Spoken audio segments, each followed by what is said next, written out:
Breaking right now, it's only taken years, but the Daily Mail has finally gone there, albeit in a very watered-down, sanitised version. But this from Liz Jones across the Daily Mail around the world today. Meghan's mood board spawned feverish speculation if she used a surrogate or wore a fake bump. These cruel whispers have been spread for years. It's time to address them. Well, I'm going to address this column by Liz Jones today with royal YouTube sensation According2Taz. But Tash, I was a columnist at the Mail for a number of years. I know how the mainstream media works, and this is their way of getting the Moonbump story, the pregnancies out there, while at the same time they're having to do that. Oh, we're horrified about this. Of course it can't be true. Of course you're just a conspiracy theorist if you think this.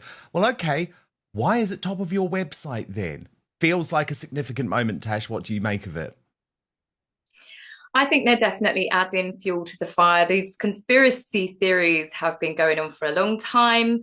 I believe Meghan, by adding that particular photograph to her, I don't really know what you call that board. It was less of a celebrating her anniversary, and it was more like a teenage girl's pin board, you know, when she's looking forward to going to college.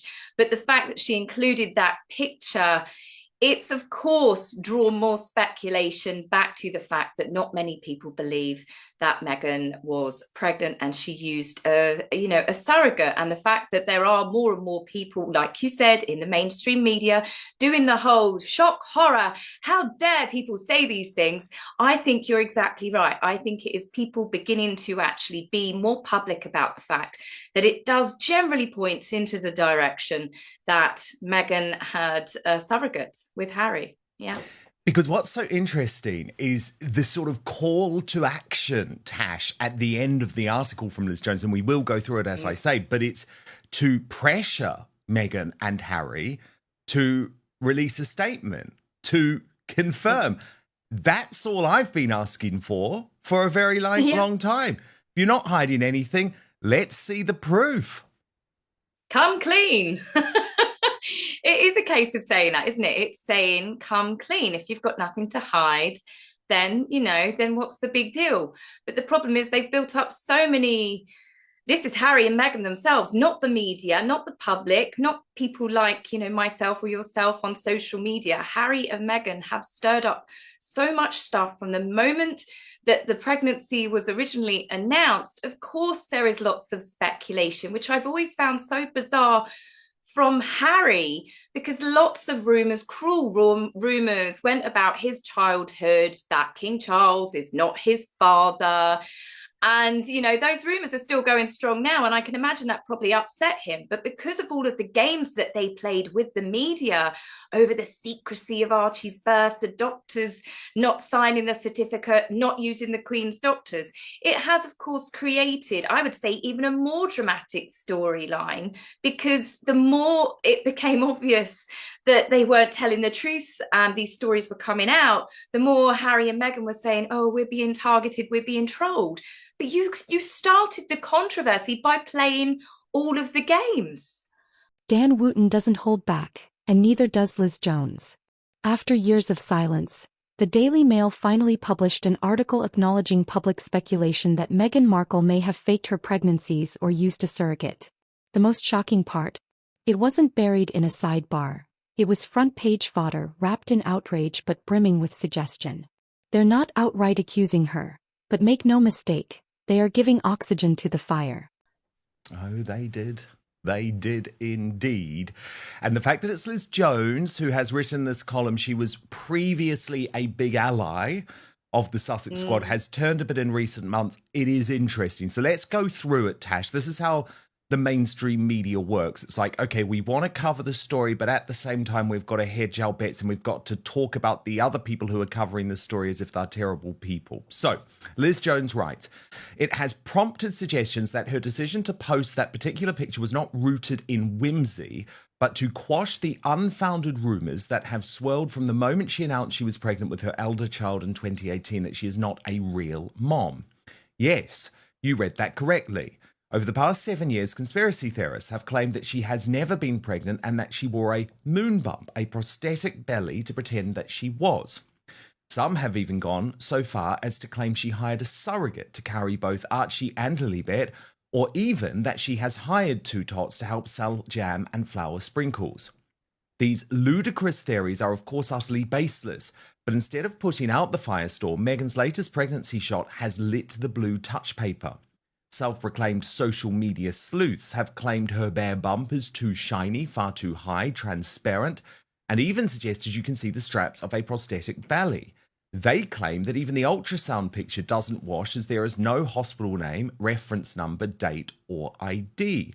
So let's just tackle that to begin with, Tash, because if we look at the bump pictures, and I've annotated them a little bit because I haven't done it actually. One of my producers has done it because he's a bit of an expert in this stuff. And he said you can see there that is the real line of her stomach where that white line is. And all of that area you see in the white there is connected to blur, which is because the image has been manipulated. Now, Tash, I'm sorry, I've been called a conspiracy theorist so many times over the past 5 years, right, since COVID, on a whole range of issues, and on virtually every single one of them, I've been proven to be correct. So I actually try not to use the term. I sometimes struggle, and I do, but I try not to use the term conspiracy theorist, because all I think a conspiracy theory means is you are digging down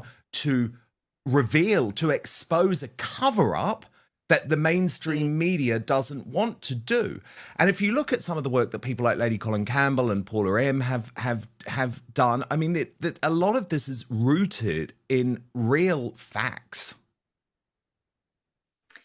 I mean, definitely. I mean, I speak from a woman. It's awkward for me to sometimes talk about this subject because I have not given birth myself. So I haven't been pregnant. But I have had a lot of friends and family members. I was there for one of my bestest friends. I was actually her birthing partner. I have been as close to birth as I'm willing to go. So I have seen pregnancy across multiple friends and family members over the years in every single stage. And it just never made sense with Meghan. So I'm talking from an opinion based, but I've also spoken to people that are midwives as well, people that have looked into the labour stories as well as these photographs.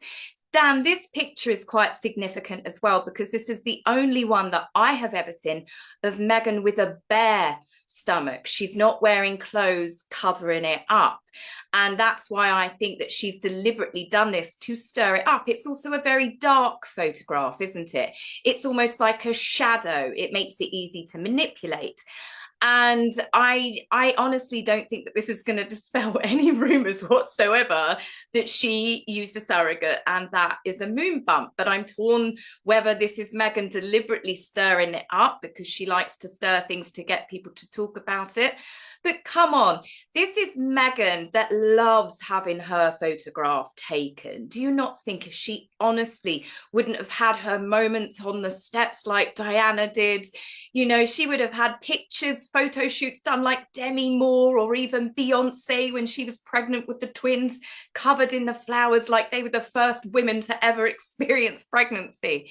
And we didn't get any photos of Meghan being pregnant outside of, you know, obviously wearing clothes, apart from this brand new one, never seen before, the same as we're now beginning to hear the stories every podcast.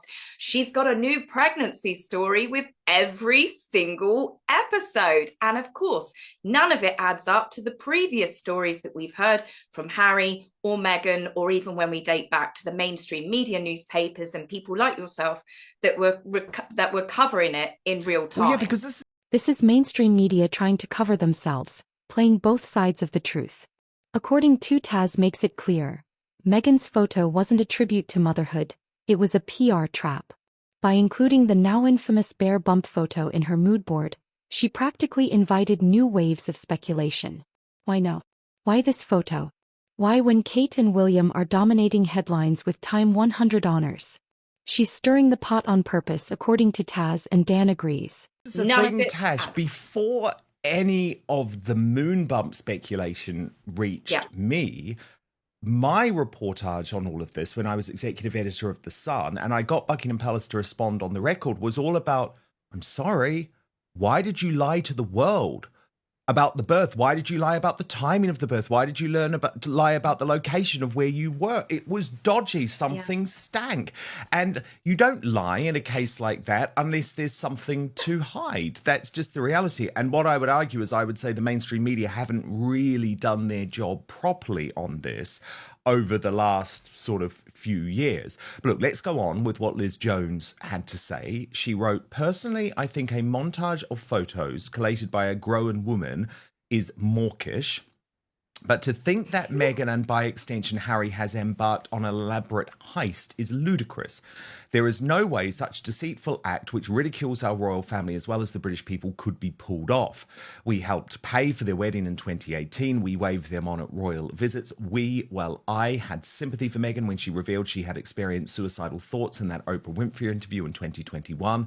Meghan is a smart cookie. She knows what sells these days is authenticity, stories of personal misery. If she had been unable to conceive naturally and used a surrogate, we would have all been by her side. Now, Tash, that's where I have to cut in immediately, because that's where Liz Jones has got this one very, very wrong. Because absolutely not. If Meghan had admitted that, her children would not be in the line of succession. They might have an honorific title, but all she has ever wanted is for the kids to be in that line of succession so that her hopes of one day passing the British throne down through her line is not ruled out. I don't know. There's a bit of me. I mean, I do completely agree with you, but I remember when the Queen changed a law back in 2013, and it was so if Princess Charlotte had been born first, that she would have been able to be Queen, rather than the old laws would have been if Prince George was second, he would have become king, because it's the patriarchy, it's passed down that way, and the law was changed. And there's a bit of me that thinks Queen Elizabeth was a very modern woman. And yes, it is a very, very old law. People had to witness if you were a virgin before you were even allowed into a royal marriage. There were countless people in the room, let alone obviously being, giving birth to a child that's going to be in the bloodline, and being in the royal succession. But I do wonder whether if Harry and Meghan had truly been honest, whether perhaps Queen Elizabeth would have thought about changing the laws to say, this is something that affects lots of couples. There are plenty of couples out there that sadly cannot conceive naturally. And I think in the modern world, perhaps something would have been changed. But it's the fact that I believe that Harry and Meghan have lied. In my personal opinion, I believe that they lied. And I believe that the royal family didn't join in on this big cover up. I think that they lied to the royal family. And by the time the royal family found out, it was too late, because what could they then do?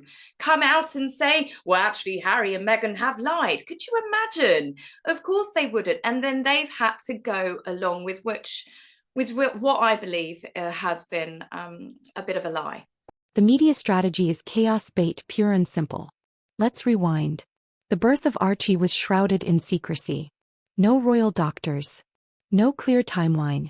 Inconsistencies about where she gave birth. Missing hospital records. No. Every podcast Meghan appears on comes with a brand new birth story, each more contradictory than the last. You don't build this many layers of confusion unless you're hiding something. Yeah, because Liz Jones then goes on to say she has been so open about her mental health and her miscarriage in 2020 that if she had had a problem with infertility, she would have put the issue front and centre. Only the most mean-spirited would have judged her. So yes, I agree, the bump is enormous. Meghan's angles didn't puff up in pregnancy. But clearly, she's just lucky.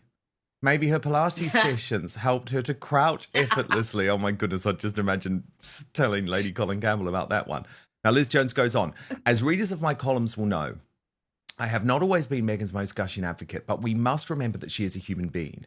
These pregnancy whispers are going too far. And here's the key line, Tash.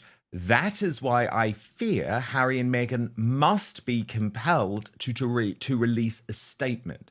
That's all it would take to put out the wildfires. Harry has stood up for his wife against the mainstream press, but the relentless hounding from these amateur sleuths is far worse. Snuff it out now. Well, firstly, can I just say, Harry and Meghan did absolutely nothing when it came to their amateur sleuths in the Sussex squad, completely running a whole load of lies about Catherine, the Princess of Wales, when she was suffering from cancer, including their big-time favourite, Christopher Boozy, saying that even the pictures of her at the farm shop, even the BBC video announcing the cancer was using a body double. So it's like, you know, for the suggestion to be that, the amateur sleuths are only on one side is utterly ridiculous. And actually, why should we just leave this to the mainstream media? The mainstream media has let us down time and again on a whole range of stories. And this is a new world. I think with Harry and Meghan constantly preaching about the truth and putting the truth out there and misinformation and disinformation, this is a pretty huge story, really, isn't it? It's been, I believe it has been a big cover up. Now, either way, personally, as I said, you know, I think there's so many couples out there that do struggle with being able to conceive. And I think that the world would have rallied round them. They would have supported them. I think that Harry and Meghan could have done an absolute wonder for couples if they had been honest about it. But it's the deception and it's how far it went. And it's just been everything to do with the children has been a continuous string of misinformation. And for a couple that say they want to protect their children, this is what I do not understand. They seem to court more controversy.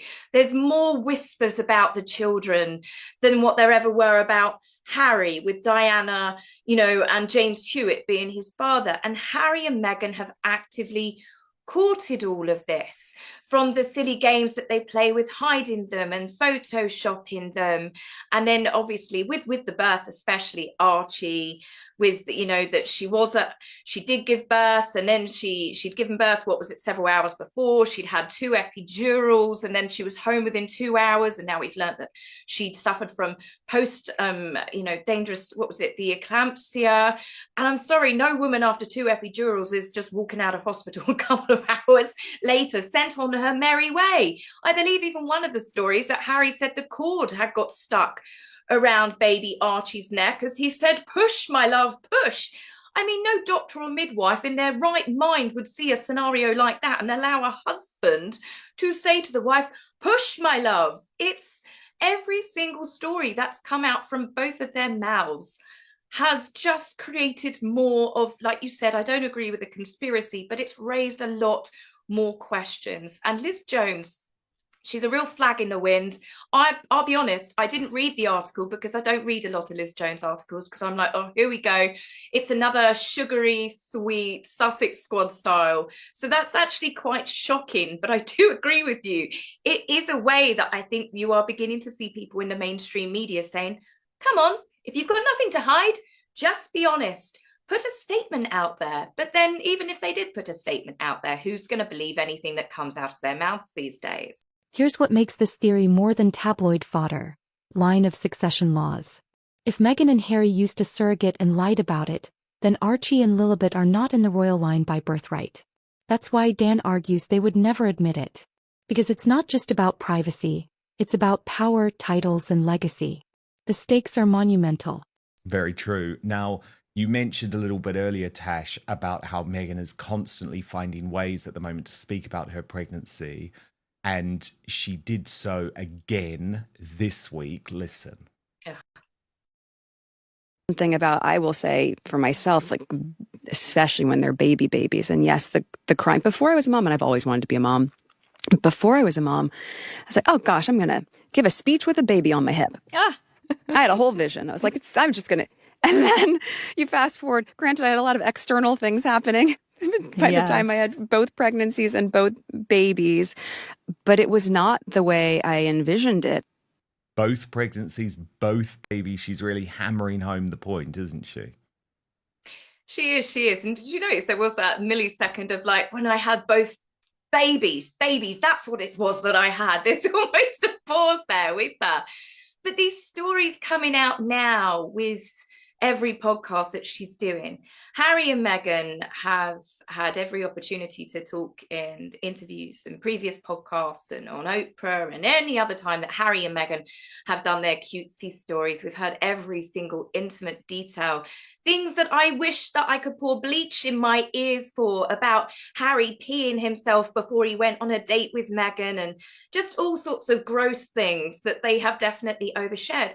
But when they were sharing every single detail with the world, we never heard any of the cute stories or the funny stories that come with pregnancy, right? I mean, as I said, a lot of my friends have had children, family members. There's funny stories, there's embarrassing stories. There's never been anything from Harry and Meghan. And I do not believe, oh, we were keeping those stories just for us. And now Meghan all of a sudden is now every podcast. Oh, I had this, I had that. And it just, again, it just doesn't add up. Why have they never spoken about any of the stories, the cute stories that, you know, pregnancy does bring a lot of joy to the majority of women. Sometimes it can be very tough for some women, but they've never disclosed anything. This is a new thing. And this is only now happening because Meghan's latest skin that she shed, she's like a lizard person. She's onto this new personality. And that is that a mum is the only title in the world that she cares about. She's a mummy entrepreneur, and now all of a sudden everything is babies, children. And it's just, it doesn't seem natural from her at all. Yeah, it's where the money is. That's why. Yeah. Look, Tash, can we just take a look at Catherine, the Princess of Wales, today? Oh, please, always. The official naming ceremony of the HMS Glasgow. I think she smashed a whiskey bottle against the hull, and I'm also pretty certain this is the first time that she's done this. I think it's been pretty iconic in the past, for example, when Princess Diana named ships. So very wonderful that she was there for that. And of course, it tops off an exciting week for Catherine because she has been named alongside William in the Time 100 as one of the philanthropists of the year. Now, of course, this has been a massive blow for Prince Harry and Meghan, who hope to make the list. I mean, the fact that Meghan even attended the Time 100 summit and dragged her husband along shows how desperate she was. Now, you have posted on the fact today that we've heard about some small charity donation from Prince Harry. You've written, "This is why we are hearing about Harry's latest charitable donation. Get ready to hear about a few more." And this was very odd, wasn't it? Because People magazine, which is like his latest favorite publicity shill outfit, wrote that Prince Harry, the go-to, exactly, shocked a UK charity with a major donation amid vow to continue charity work despite security loss. Now, I mean, what a spin that is. As if like, oh, because he's lost his security, that might mean he can't continue his charity work. I mean, come on, he's not paying for his own charity work. Plus, he's worth tens of millions of dollars. So the security loss has absolutely nothing to do with it. And more to the point, like, this donation, is it a really big deal? He's donated £10,000, I think it is, Tash. I mean, when you compare that to the absolute incredible article that Time has written about Catherine and William's efforts, £10,000 is small fry. This isn't a lifestyle lie. It's a constitutional crisis. Taz drops a brutal truth. Meghan's newfound obsession with motherhood is just another branding pivot. From feminist to duchess to podcast host, she's now leaning into the mommy marketer persona. Why? Because that's where the money is. Skincare lines, parenting-themed products, royal-themed baby stories. Meghan doesn't evolve, she rebrands. And this latest phase? It's all about leveraging the children she once refused to show the public. While Meghan and Harry stir up pregnancy speculation, Kate and William are being honored as global philanthropists. Time 100 just named them among the year's most impactful royals. And in response, Meghan gives another podcast anecdote and a mysterious charity donation pops up from Harry. This isn't just coincidence, it's the same old tit-for-tat PR game. Meghan chases the headlines that Kate earns. I haven't read the article in full myself, but it did make a reference in there of the Duchess of Sussex gave 10,000 back in 2020 towards the very same organisation. And I thought, this is Meghan that's probably run out quickly and got this out in People magazine rather than it being Harry. I don't think it did say, I might be wrong, you can correct me if it did say that Harry has done another 10,000, but it's just the fact that donate, go do it if you want to put good into the world and do it. But why do a press release with everything? I'll tell you why. They have done that as a quick return. They saw, Catherine and William have been named as philanthropists. Quick, we better put a post out there. It's no different to anything else. Catherine gets a rose named after her. Meghan is seen carrying a rose the next day or chopping up roses. It's this constant game. Whatever story seems to come out about Prince William or Catherine, then give it 24 hours, sometimes less. I say that since Meghan's been on Instagram, it seems to be like you can count down within the hours. There is going to be another story that comes out. Like, again, we saw recently, Catherine was trending wearing that beautiful Victoria Beckham suit. Then bang, a few hours later, Meghan and Harry were having dinner with Brooklyn and Nicola Beckham. And it's just so pathetic and obvious at this point, Dan. You can literally synchronize your watches to it. I'm sure Meghan will find a small dinghy that she can smash a bottle of champagne up against tomorrow at the Montecito Yacht Club. Yes, indeed. She'll be absolutely furious, won't she? And oh my goodness, I've got to show you one other William moment, which came from this absolutely... I'm always happy for those, Dan. Yeah, well, it was this absolutely little delightful moment at the garden party. Just so lovely, wasn't it, Tash? And I think there's a lot of truth spoken in jest when he said, "It looks much better on you than me." Oh, he means that, Tash. He doesn't like the top hat. He doesn't like the formality of these types of events, does he? But they looked superb. No, he was that little boy, Tony Hudgell. I mean, I love that little boy. I think he's an incredible hero. Everything he's done, and he has been through so much in his young life, and he's raised millions for charities. And I see that he is going to do good things. He was the youngest ever person to get the British Empire medal. So he's such a courageous little boy. And I love the fact that Catherine and William have built up a little relationship with him. But yes, Prince William, you can tell he doesn't like a lot of the pomp. And it does make me wonder sometimes what it's going to be like. And I don't wish for the day because I love King Charles. But when he does become king, I don't know whether he's going to handle too well having that full ceremony. Now, I hope he does, because I want the pomp, I want the pageantry, I want all of it. I want Catherine and William, I want the full parade. But you can tell sometimes with William, you can see his jaw because he's got such a very defined jaw. You can see he's crunching himself sometimes when you see him when he's draped in cloaks and he's got these things on, and he's especially like when it's Order of the Garter or the Thistle, and you can just tell he's a bit just not quite as happy as maybe others are. Dan and Taz end on a powerful note. Enough is enough. If Harry and Meghan have nothing to hide, then release a statement. Confirm the truth. Silence the speculation. But their refusal to do so only confirms public doubt. This isn't bullying. It's accountability. The public deserves clarity. The monarchy deserves honesty. And the media needs to stop running cover. This isn't a theory. It's a crisis of truth. Meghan Markle's Moonbump mystery, the hidden birth records, the shifting stories, they all point to one thing: deception at the highest level. If you believe the public deserves answers, hit that like button, subscribe for uncensored royal analysis, and drop your thoughts in the comments below. Should Meghan and Harry come clean? Or have they lost the public forever?